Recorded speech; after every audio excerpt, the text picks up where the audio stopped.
February 1965. Harlem winter air. Sharp enough to sting the lungs. The kind of cold that makes every footstep sound louder than it should. Somewhere between the streetlights and the shadows, a message moved the way Harlem messages always moved. Quietly, urgently, as if the city itself didn't want to be caught repeating it. Malcolm X was running out of time. And then came the offer that sounded impossible on paper and perfectly logical on the street. Protection from Ellsworth Bumpy Johnson, the man whose name could empty a room faster than a siren. But the real shock wasn't the offer. The shock was the refusal. What kind of leader turns down armed help when threats are no longer rumors? And what kind of neighborhood learns, again and again, that safety isn't only about guns, but about who gets seen standing beside you? To understand that decision, the story has to rewind. Past a swinging light bulb, past 12 barrels, past a $50,000 bribe, and into the unwritten law that made Harlem feel untouchable. Harlem didn't invent crime, it was pushed into inventing survival.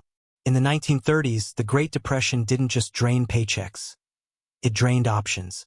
Jobs disappeared first from the margins, and black neighborhoods felt the squeeze of discrimination, overcrowding, and a system that offered rules without protection. In that pressure, the numbers racket became more than a gamble. It was a shadow bank for people locked out of real banks. A weekly ritual of hope for families who couldn't afford optimism any other way. Small bets moved through barbershops, kitchens, beauty salons, storefronts, paper slips and whispered digits circulating like a heartbeat in a place that the official economy treated like a blind spot. And at the center of that ecosystem stood Stephanie St. Clair, the numbers queen, a woman who understood that control wasn't only about money, it was about dignity. Her empire wasn't built on flashy violence. It was built on networks, discipline, and the community's belief that Harlem's money should stay Harlem's. But every profitable system attracts predators. When outside crews lost easy income streams and looked for the next river of cash, Harlem became a target, because it was dense, desperate, and rich in unprotected profit. Dutch Schultz saw Harlem the way a buyer sees a bargain. Something to acquire through fear. He didn't need Harlem's love, only Harlem's compliance, and the quickest way to purchase compliance is to make refusal feel fatal. That's where Ellsworth Bumpy Johnson becomes more than muscle. He becomes a boundary. He wasn't simply guarding money. He was guarding the idea that Harlem could refuse occupation. The conflict wasn't just between men, it was between two definitions of ownership. The community's informal economy versus an outsider's armed takeover. Then time moved and the underworld evolved. By the 1940s and 1950s, crime learned to speak like business. Power wore tailored suits and negotiated in percentages, because percentages are cleaner than gunfire and easier to sustain. Italian mafia figures understood that Harlem's numbers weren't street money. They were infrastructure, a cash machine powered by thousands of small hopes. So the question shifted from, who can scare Harlem? To, who can tax Harlem without lighting a war? Meanwhile, Harlem itself changed. Post-war pressures, tighter policing, rising political heat, and a community learning to distrust anyone who promised salvation with a hand already in their pocket. Bumpy's own path mirrored that era. Arrests, prison time, long stretches away, and then a return to a neighborhood that felt both familiar and newly dangerous. And that's why the Malcolm X thread matters as more than a side story. In this period, a public voice could become a target as quickly as a criminal empire could. A leader could be surrounded by supporters and still be isolated by politics, optics, and fear, because in Harlem, protection wasn't only about guns. It was about what your protection says about you. Sometimes the first sound of a power shift isn't a gunshot. Sometimes it's a dry little click that tells everyone in the room, betrayal has arrived, and the math is about to change. Light bulb, past 12 barrels, past a $50,000 bribe, and into the unwritten law that made Harlem feel untouchable. Ellsworth Bumpy Johnson didn't move like a man chasing chaos. He moved like a man managing it. Harlem remembered small habits the way it remembers flags. The way he always chose a seat with his back protected. The way he folded a napkin with quiet precision before business began. The way his eyes listened to rooms before his mouth did. That was the first misunderstanding outsiders made about him. They thought he was only a threat. Harlem understood he was also a regulator. He could be violent when cornered, but his real talent was psychological, turning fear into discipline, turning discipline into rules, and turning rules into an economy that could function without collapsing into constant war. Even the objects tied to his legend weren't random. They were symbols engineered to travel faster than any bullet. An ace of spades that could become a message, a disabled revolver that could expose betrayal without a body, a straight razor that could mark a man instead of ending him, a photograph that could force a boss to negotiate instead of invade. What kind of criminal builds power by making sure stories outlive the moment? And what kind of neighborhood accepts that power because it feels safer than the alternative? Across from him stood Dutch Schultz, a man who treated Harlem like a business opportunity with a trigger. Schultz didn't need to understand Harlem's pride. He only needed Harlem's fear. That's why the Cotton Club basement legend matters. 12 gunmen in a damp concrete box weren't just there to kill a man. They were there to send an invoice. Pay up or disappear. But Bumpy's entire identity was built around refusing invoices written by outsiders. Harlem Doesn't Sell wasn't poetry. It was policy. Then there was Lucky Luciano, a different predator with a cleaner mind. Luciano represented the modern underworld, less interested in street drama, more interested in systems. He didn't ask for Harlem's soul. He asked for a percentage. In his world, control looked like a handshake and a ledger, because a ledger lasts longer than a gunfight. That's why their rumored Stork Club negotiation becomes a turning point in this mythology. Not because it proves Bumpy could intimidate bosses, but because it suggests he could bend their logic, offer profit without occupation, business without soldiers on Harlem's corners. The most dangerous man in the room isn't always the man with the gun. Sometimes it's the man who can make the gun unnecessary. But the deepest threats to Bumpy weren't always outsiders. They were the people closest to him, the ones who knew his routines, his blind spots, his soft spots. Big Sam Foster was built like a promise. Tall, heavy, loyal-looking, the kind of bodyguard people trust because he feels like gravity behind your shoulder. Yet Harlem's hardest truth is that loyalty is often tested by desperation, not greed. A sick child, a crushing bill, a suitcase of money. Suddenly betrayal doesn't sound like evil, it sounds like survival. That's why the Lenox Lounge moment is so chilling in this story. A packed club, 300 witnesses, jazz still floating in the air, and a revolver raised behind the man who believed he could read every room. The offer was $50,000, the kind of number that turns fear into persuasion. When the trigger clicked instead of firing, it didn't just expose Sam. It exposed an entire hidden market where men are purchased the way products are purchased. And when Bumpy answered, "I've been counting on you," it hit like a courtroom verdict spoken softly, because it suggested he had anticipated the betrayal and planned a punishment that would live longer than a gunshot. Public shame, followed by exile. In Harlem, dying can be quick. Being cast out can last a lifetime. Then there was Marcus "Smooth" Henderson, the protege, the young man trusted to keep things running when Bumpy was gone. Time is supposed to soften betrayals.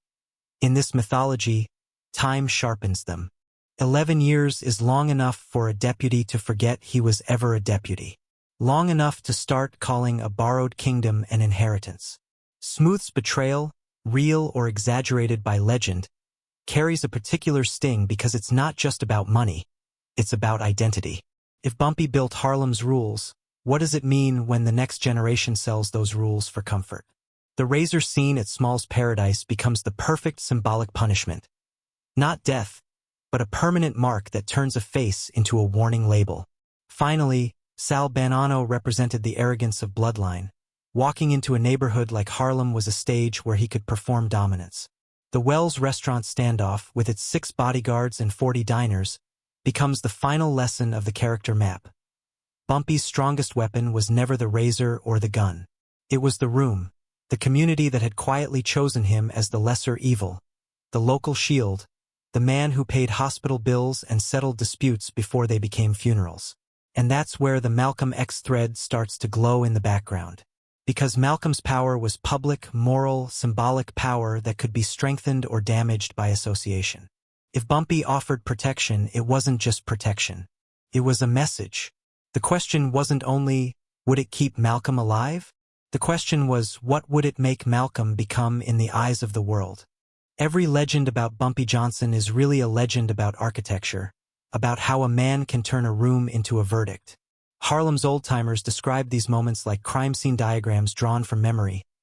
Angles, exits, light sources, who sat where, who stood behind whom, who controlled the door. The first room was the simplest and the most brutal. The Cotton Club basement on February 14, 1933, for 32 a.m. A concrete box breathing damp winter air, one narrow staircase as the only throat of escape, wooden crates stacked like accidental barricades, and one naked light bulb swinging overhead like a metronome counting down the courage of everyone inside. 12 gunmen formed a loose ring, coats dripping from the cold outside, fingers tightening on hidden steel. The props weren't decorative. They were destiny.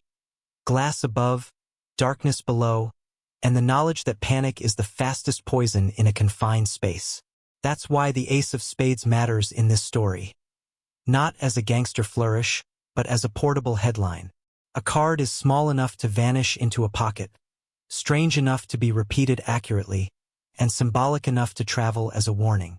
If Harlem didn't have newspapers writing its rules, Harlem had images, an ace of spades with a smear of meaning, and a sentence that sounded like law. Harlem doesn't sell.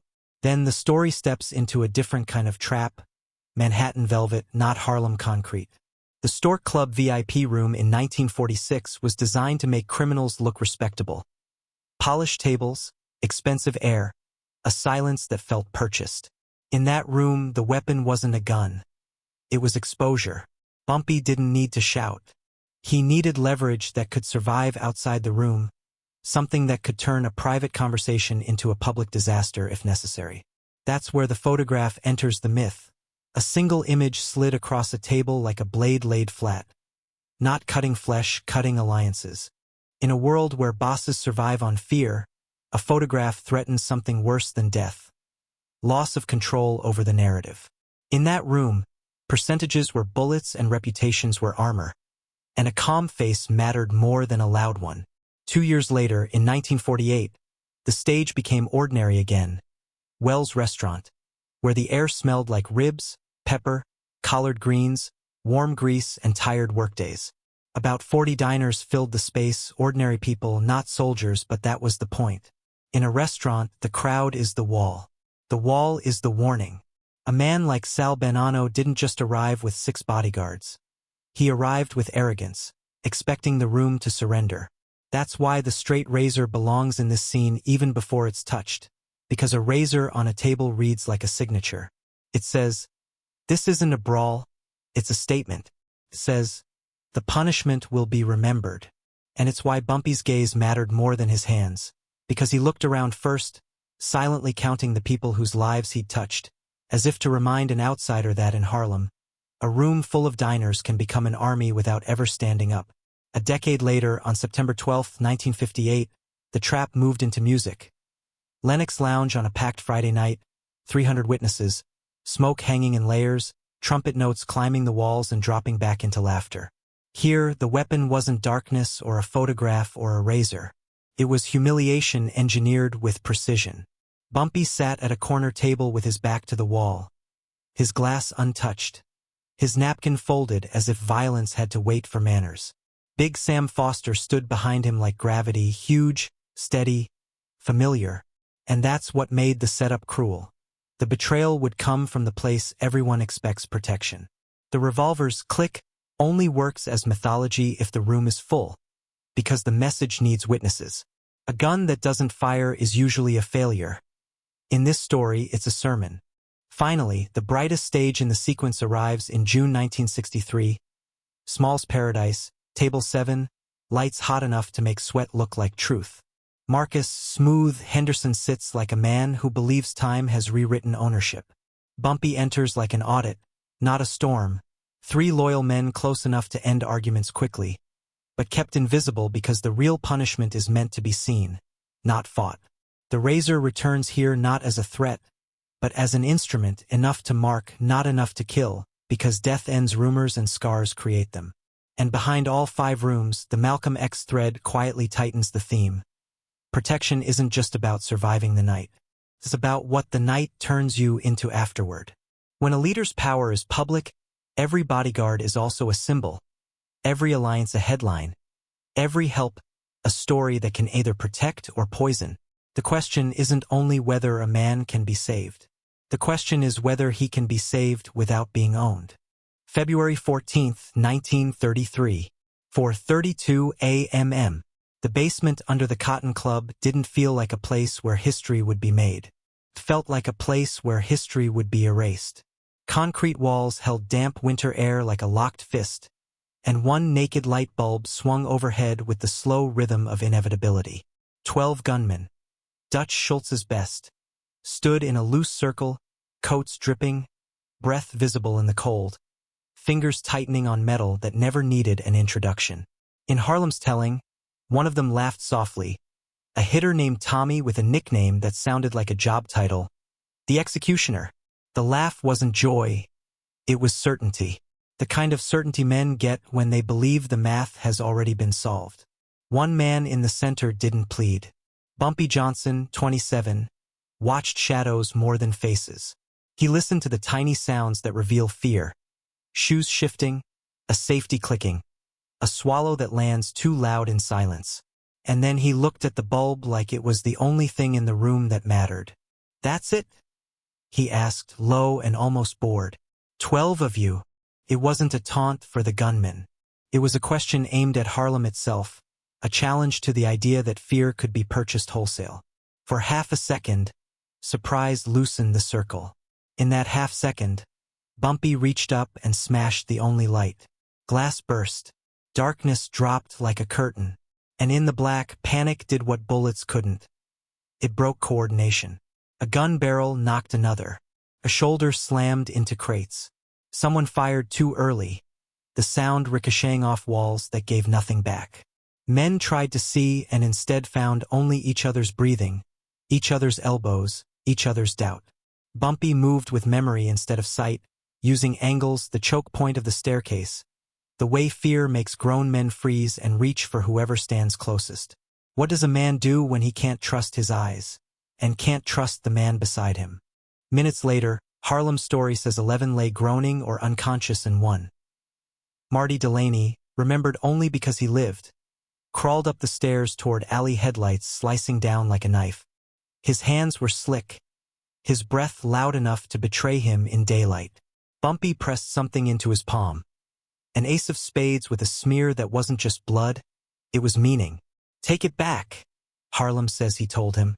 "Tell him Harlem doesn't sell." Above them, jazz kept playing for people who would never know they were dancing over a turning point. The legend did what legends do. It grew, traveled. Not as a police report but as a warning wrapped in a simple image. 12 guns, one light bulb, one man still standing. The calendar flips forward, then backward because Harlem remembers by impact, not order. Stork Club, VIP room, a different kind of basement, one made of velvet and expensive silence. Manhattan's polished lie, where crime wore tuxedos and spoke like business. Lucky Luciano sat with men whose names sounded like gravity.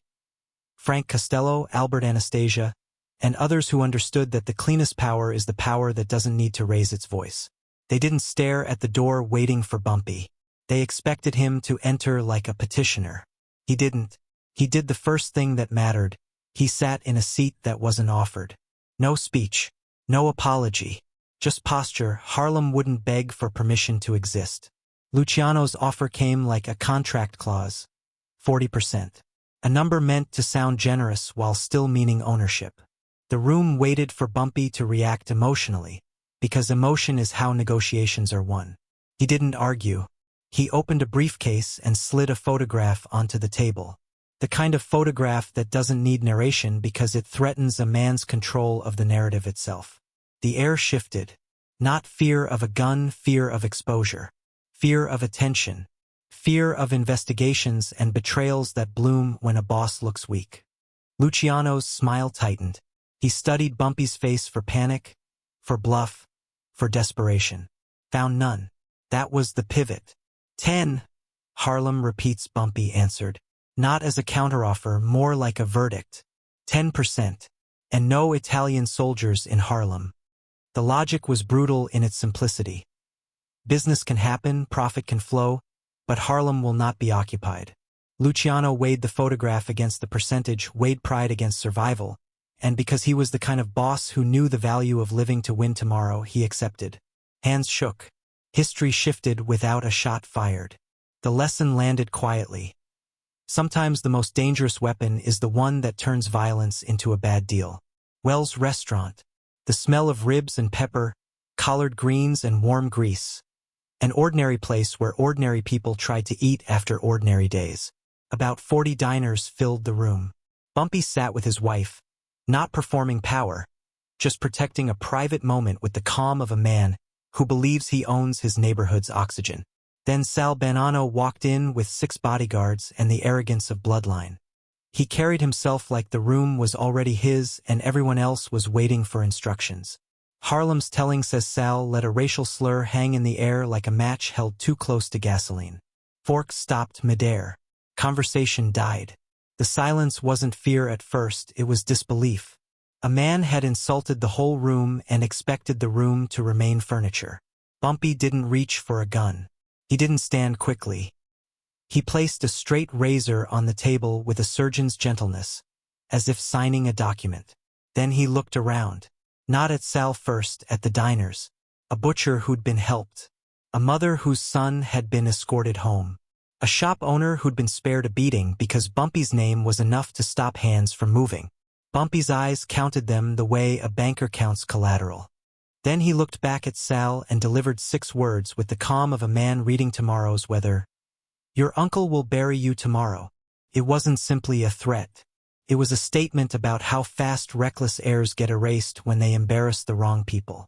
Sal's confidence drained as he realized the room wasn't neutral. It had already chosen. The apology came, not because Sal respected Bumpy, but because Sal understood something worse than a gun. A verdict delivered by a community that refuses to look away. Sal apologized to Bumpy's wife. He backed out with 6 guns that never rose. The lesson traveled again, faster than newspapers. Harlem can be approached with money, with negotiation, even with fear, but it cannot be humiliated without consequence. September 12, 1958. Lenox Lounge. 300 witnesses. Smoke hanging in layers. Trumpet notes climbing the walls and falling back into laughter. The second confrontation was louder in its silence than any gunfight could have been. Bumpy sat at his corner table with an untouched glass of Hennessy, his back to the wall, his napkin folded with careful precision, as if he were eating dinner in his own home. Big Sam Foster stood behind him like always, huge, loyal-looking, the kind of man you trust because he feels like gravity. But loyalty, Bumpy knew, can be bought when desperation is the salesman. Harlem accounts say the offer was $50,000. Clean cash and a clean instruction. Do it once, do it quickly, do it in public so the message echoes. Sam's hand rose. The revolver appeared. The band kept playing at first because musicians don't see danger until the crowd does. Sam aimed. Sam pulled the trigger. Click. The sound was small, dry, almost pathetic, and it sliced through the room with more force than a gunshot because it meant betrayal had been exposed without even earning its violence. For a heartbeat, nobody breathed. Then Bumpy turned slowly, lifted the glass, took one sip like he was tasting time itself, and spoke the line Harlem would repeat for decades. I've been counting on you. Not yelling, not furious, almost tender, like a father catching a son in a lie. He reached into his jacket and placed a thick envelope on the table. Hospital paperwork. Bills stamped and settled. Mercy that didn't belong in a room like this. Sam's face collapsed, not because he was caught, but because he realized the deeper cruelty. Bumpy had known, and instead of killing him, Bumpy had chosen a punishment that would follow him longer than a bullet, being spared in front of everyone. Sam's knees weakened under the weight of public forgiveness. And then Bumpy made it official. Not with violence, with exile. Sam was escorted out alive, ordered to leave Harlem and carry the story to every man who thought a bribe could outsmart a neighborhood. The lesson landed hard. In Harlem, the worst outcome isn't dying. It's living without a place to return to. June 11, 1963. Small's Paradise. 3 days after Bumpy's release. The lights were bright enough to make sweat look like truth, and Table 7 glowed like a stage. Marcus Smooth Henderson sat with ribs on his plate and cognac catching the light like amber. He wore the confidence of a man who believes he inherited a kingdom. 11 years, the story goes, years when Bumpy was locked away and Smooth was left to keep the machine running. Somewhere between responsibility and opportunity, Smooth began calling a borrowed empire his by right. When Bumpy entered, he didn't storm. He arrived like an audit. He sat. He folded his napkin. Smooth smiled too quickly, the smile of a man trying to turn guilt into charm. Bumpy asked Smooth's bodyguards to step away. They hesitated, then obeyed because even in betrayal, respect can have muscle memory. Under the table, 3 loyal men held shotguns angled down, present but unseen because the point was not chaos. The point was clarity. Bumpy set a straight razor on the table, not pointed at anyone, just present like a signature. 11 years, he said, as if counting interest. Smooth tried to explain, to bargain, to dress ambition in the language of necessity. But what does explanation buy when trust has already been sold? The razor moved with restraint, enough to mark, not to kill. A thin line opened on Smooth's cheek, a red stroke that turned his face into a public statement. The room froze. 250 people, maybe more, held their breath together because they understood the punishment wasn't pain. It was permanence. Smooth was allowed to leave alive. Carrying a scar Harlem could read like a headline. Betrayal doesn't always earn death, but it always earns a name. 5 confrontations. 5 messages. In darkness, coordination collapses. In velvet rooms, photographs outweigh bullets. In public, betrayal becomes shame. In bright clubs, scars outlive speeches. And in a modest restaurant, the community itself becomes a weapon. This was the law Bumpy built, or at least the law Harlem chose to believe in, because believing in it made the neighborhood feel protected. And that's why the Malcolm X question hits like a final twist. If Bumpy offered protection in 1964 to 1965, it wasn't just a bodyguard offer. It was an invitation into this law, into a world where safety is bought with reputation, and reputation can trap you as easily as it shields you. If power isn't only violence, then what is it? Money, leverage, or the quiet agreement of people who refuse to abandon you? The strange thing about Harlem power is that it doesn't spread like news. It spreads like weather. You don't hear it once. You feel it settle into how people walk, how they pause at corners, how they choose which stories to repeat and which names to avoid saying too loudly. After the Cotton Club basement, the legend didn't travel as a verified report. It traveled as a warning that sounded too clean to be ignored. 12 men went in confident. 1 man came out carrying an image that didn't belong to gunplay, an ace of spades, a symbol that could be shown without explanation. In Harlem's logic, that symbol mattered more than bruises because it did the job violence is supposed to do. It simplified the world. It told every small operator in every back room that there was a line outsiders couldn't cross without paying a price. And when a legend becomes a boundary, it reshapes behavior. Dutch Schultz's circle, whether they believed every detail or not, had to factor in one costly variable: unpredictability. The street doesn't demand perfect truth. It demands credible fear. So the story leapt from Harlem to the Bronx, from New York to nearby cities, not as what happened, but as what might happen to you. That's how Harlem guarded itself when official protection didn't exist. In that climate, a single surviving gunman, Marty Delaney, remembered because he crawled out, became part of the mechanism. A survivor is proof. A survivor is the person who can carry the warning without sounding like a salesman. And once that warning is believed, Harlem's underground economy becomes harder to bully because bullying becomes expensive. Then came the Stork Club thread, and its ripple was quieter but arguably more important. It taught outsiders that Harlem didn't have to be taken by force, because force produces headlines, investigations, and unpredictable backlash. Negotiation produces revenue without noise. If the deal was 10% and no soldiers, the exact number mattered less than the principle. Business could happen, but occupation could not. That kind of outcome changes the way predators think. They stop dreaming about conquest and start dreaming about taxation. The risk is that taxation can look peaceful while still draining a community, which is why Harlem's relationship with Bumpy was always complicated. He could keep outsiders from marching in, but he still lived on the money Harlem generated. That's the moral tension the neighborhood carried. The same man who protected the machine also benefited from it. The Wells restaurant story tightened that tension into something the community could accept emotionally. Because it was not a battle between crews. It was a moment of public dignity. When a reckless outsider insulted the room and left alive only after apologizing, the message wasn't "Bumpy is scary." The message was, Harlem is not a place where you get to humiliate people for entertainment. That matters to communities that are humiliated everywhere else. The Lenox Lounge incident, though, carried the most modern lesson. Betrayal isn't always a gunshot. Sometimes it's a click that exposes the whole marketplace behind the curtain. 300 witnesses hearing that dry sound meant Harlem didn't have to argue about what happened. The room itself became evidence. Big Sam's removal, alive, disgraced, exiled, turned mercy into punishment, and that kind of punishment is contagious. Men who might risk dying for money hesitate when the alternative is living without a neighborhood, without a name, without a place to return to. Exile is a slow death of identity, and Harlem understood identity is everything. Then Small's Paradise, June 1963, did what the best legends do. It compressed a decade of complexity into a single visible mark.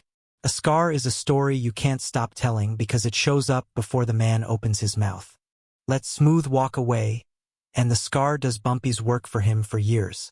It warns the next ambitious deputy that running things, while the boss is gone, doesn't mean you own them. It also warns the community that Bumpy's law isn't random violence. It's calibrated consequence, designed to be remembered, designed to prevent bigger bloodshed later. And this is where the Malcolm X question becomes unavoidable. Because in 1964 to 1965, Harlem's climate was not just criminal, it was political, watched, tense, loaded with symbolism. Malcolm's influence was public and moral, and public power has a different vulnerability. Optics. In Bumpy's world, protection is a message. Bodyguards are not just muscle. They're a declaration of who you belong to. If Malcolm accepted Bumpy's protection, it could be interpreted as alignment, by enemies looking for propaganda, by supporters worried about purity, by authorities eager to label movements as criminal. Refusing protection, on the other hand, could mean standing alone in a city where threats aren't abstract. That's the tragedy the neighborhood felt in hindsight, that Harlem had built one kind of shield: street law, reputation, fear management, but a public leader needed a different shield, one that didn't compromise the very cause he stood for. Harlem's stories, after Malcolm's death, didn't just mourn a man. They mourned the gap between two types of power that couldn't easily merge. Bumpy's legend made Harlem feel untouchable, but it also revealed the cost of being untouchable. You become a symbol, and symbols attract forces bigger than any one room can control. The ripple effects, then, weren't only about who fled Harlem or who kept a percentage. They were about how a community learned, again, that survival is not just about winning confrontations. It's about choosing which alliances keep you alive without owning you. Harlem's stories about Bumpy Johnson don't survive because they're neat. They survive because they explain something the official world never wanted to admit. Power isn't only a gun in a hand. It's a room that agrees with you. A swinging light bulb in a basement became a weapon because fear collapses coordination. A photograph in a velvet VIP room outweighed bullets because reputation is more expensive than blood. A disabled revolver in front of 300 witnesses turned betrayal into shame because public truth is harder to erase than private violence. A razor didn't have to kill to punish because scars outlive speeches. And a modest restaurant full of ordinary diners became an army because community, when it's unified, can make even a bloodline back down. That was the law Harlem chose to believe in. Respect isn't given, it's earned, and Harlem doesn't sell. But the Malcolm X thread leaves a harder question hanging in the air. If Bumpy's protection was real, would it have saved Malcolm? Or would it have changed Malcolm into a symbol his enemies could exploit? And if refusing protection preserved Malcolm's image, did it also leave him alone at the worst possible time? In the end, Harlem's biggest lesson isn't that one man was untouchable. It's that every kind of power has a price: money, fear, leverage, reputation. And the most dangerous bill is the one you don't realize you've agreed to pay. Now, if you want more stories where the underworld and history collide, real dates, real stakes, and the unseen rules that shaped Harlem, hit like, subscribe, and turn on notifications. And tell us in the comments. If you were in that Lenox lounge, hearing that dry click in front of 300 witnesses, would you have stayed seated, or would you have run?